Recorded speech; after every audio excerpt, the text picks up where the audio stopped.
سلام، احمد خدایری هستم از تویین کمپر.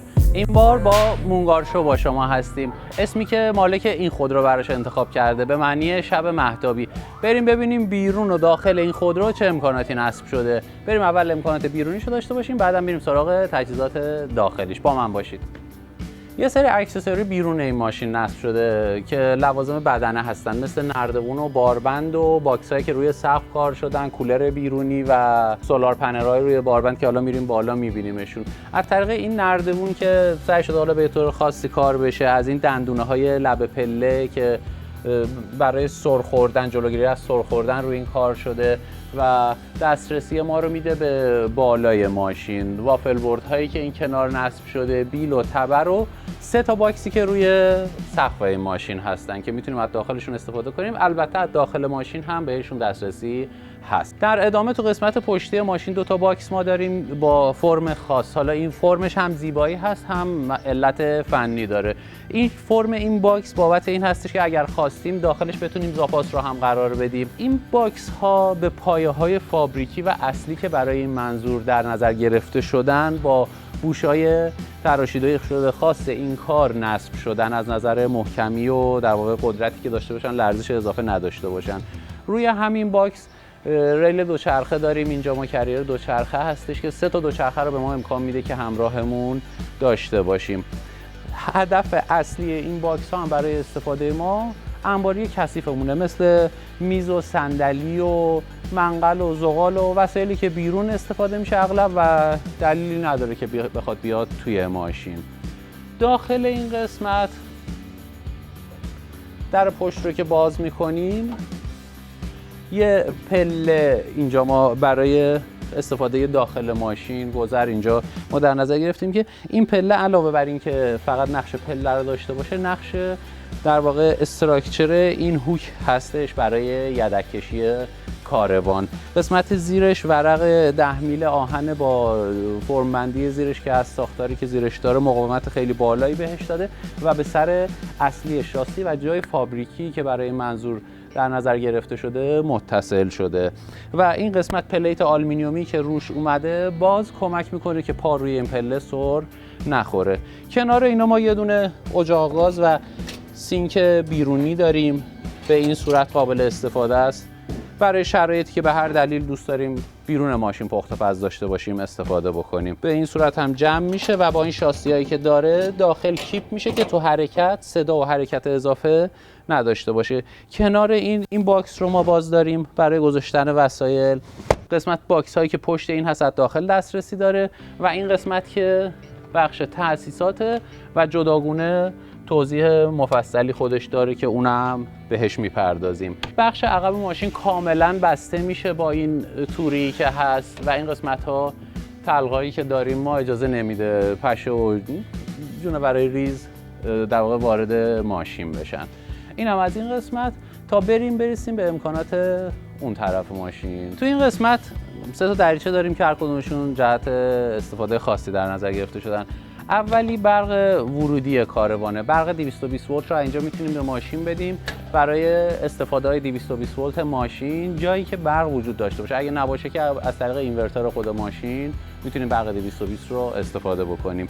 دریچه بعدی که هست برای پرکن مخزن آبمون استفاده میشه. از این طریق مثل باک بنزین که باکو پر میکنیم از اینجا میتونیم در واقع مخزن آبمون رو پر کنیم.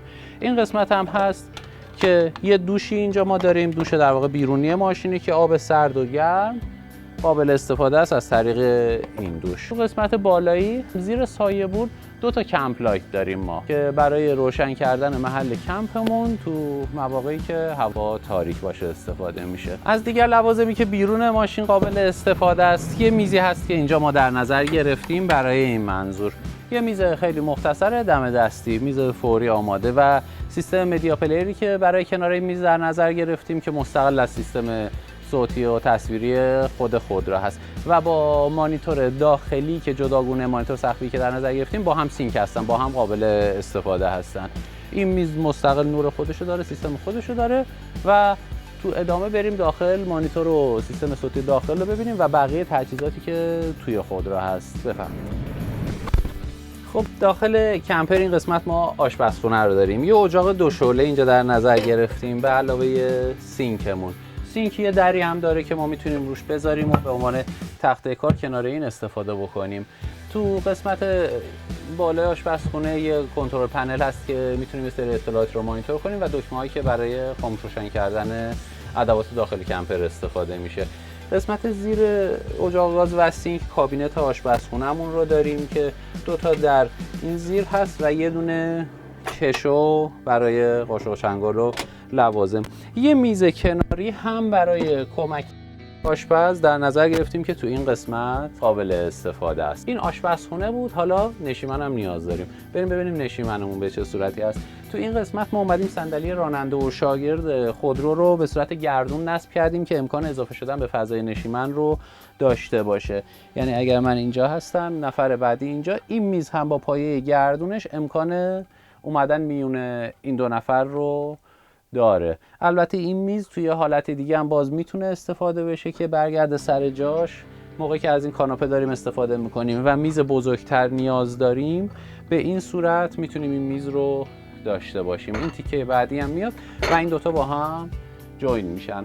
البته این کاناپه امکان تبدیل شدن به تخت خواب رو هم داره که میاد جلو و کامل ابرش 2 برابر این اضافه میشه بهش و یه فضای یه تیکه به شما میده.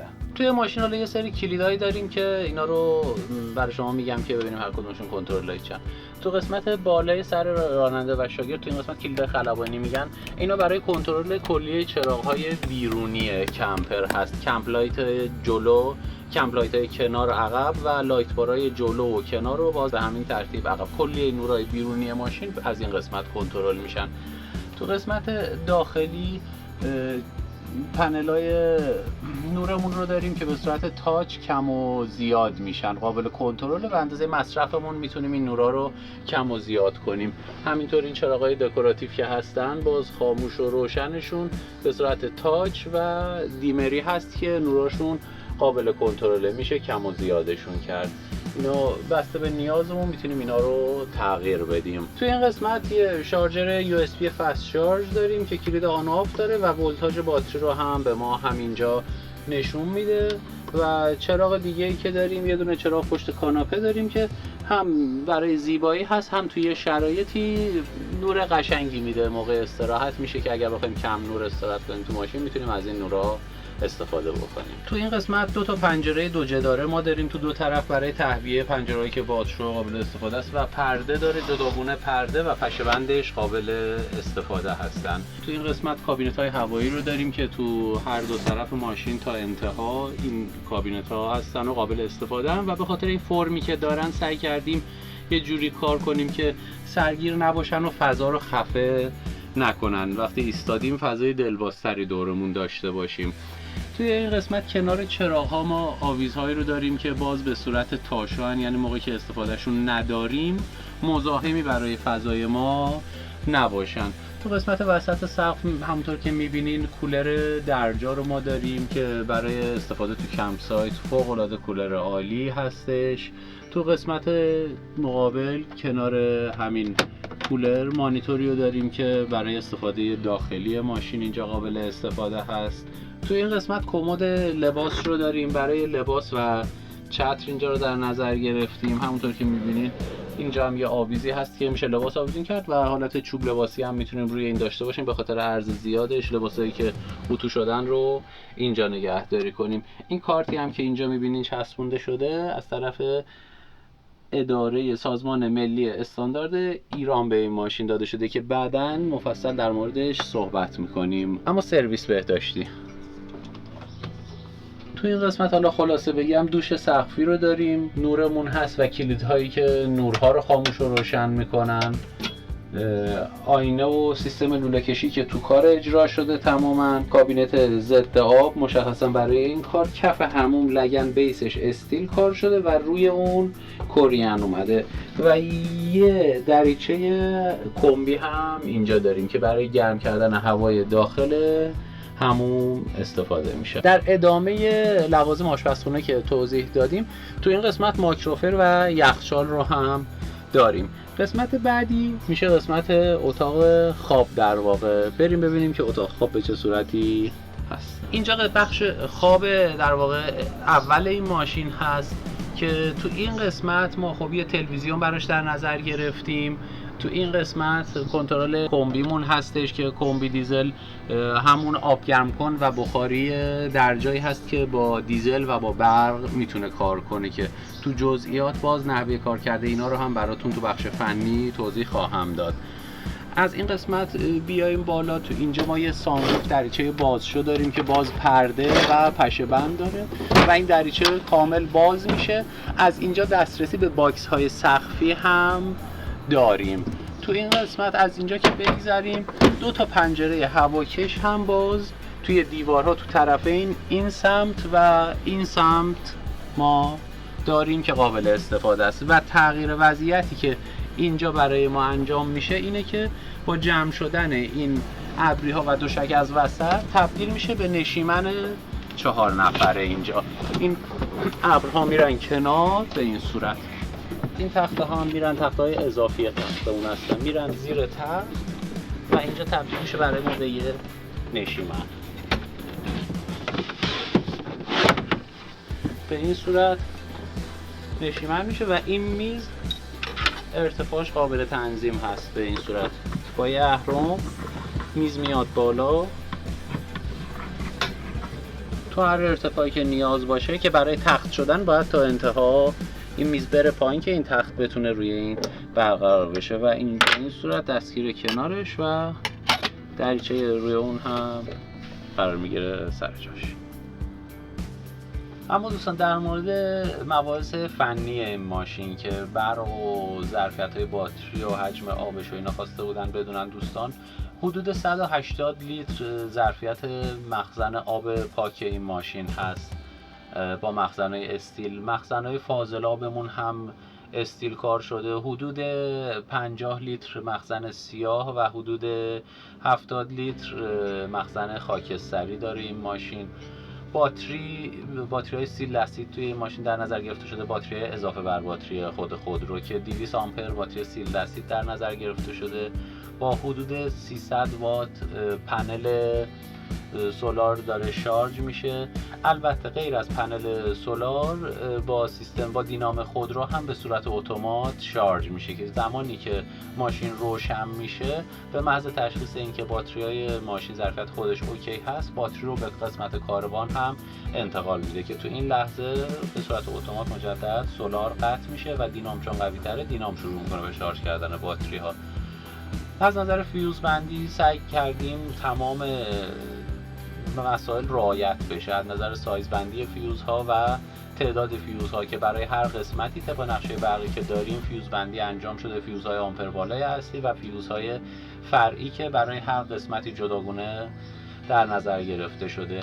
سیستم گرمایش و سرمایش این خودرو توی سیستم گرمایشش سیستم کمبی دیزل رو داریم ما برای بخاری درجا به عنوان بخاری درجا که تقریبا که نصیبه بروزترین سیستمی که توی دنیا داره استفاده میشه. همزمان هم آب رو میتونه گرم کنه و هم هوای کمپر رو گرم میکنه برای ما که به دو صورت برقی و گازوئیلی قابل استفاده است که از طریق اون کنترل پنلی که داره تو قسمت خواب بیشتر به شما نشون دادم قابل تنظیم هست که اولویت بدین که با برق باشه این عملیات گرمایش یا با گازوئیل باشه که از مستقیم از باک ماشین سوخت رو برمیداره و آب و هوا رو برای ما گرم میکنه. خیلی خیلی به صرفه و خیلی کم مصرف هست سیستمش. از نظر سرمایش اضافه بر سیستم کولر خودرو کولری بود که گفتم کولر درجایی که روی خودرو نصب شده حدود 600 وات مصرفش هست و کولری که فابریک برای کمپر تعریف کاروان همین هستش که حالا بعضا میتونه با موتور برق استفاده بشه یا جاهایی که برق هست مثل کمپ سایت ها میتونیم از برق استفاده بکنیم. حالا تو ایران کمپ سایت خب خیلی که نداریم، شاید یکی دو تا جدیدن جاهای افتتاح شده باشه ولی جایی که برق هست قابلیت استفاده داره این کولر. فکر می‌کنم هر نکته‌ای بود رو گفتم. این بود پروژه مونگارشا. اگر سوالی داشتین زیر همین پست بپرسین بهتون جواب میدم. پروژه‌های بعدی هم که داریم براتون آماده می‌کنیم بنز تک کابین یونیماک هست به نام هیرو و H350 گریزلی. منتظر ما باشید. لایک و سابسکرایب فراموش نشه. اون زنگوله رو هم بزنین که پستامون رو گذاشتیم خبرتون کنه. متشکرم با ما بودین تا پروژه‌های بعدی. خداحافظ.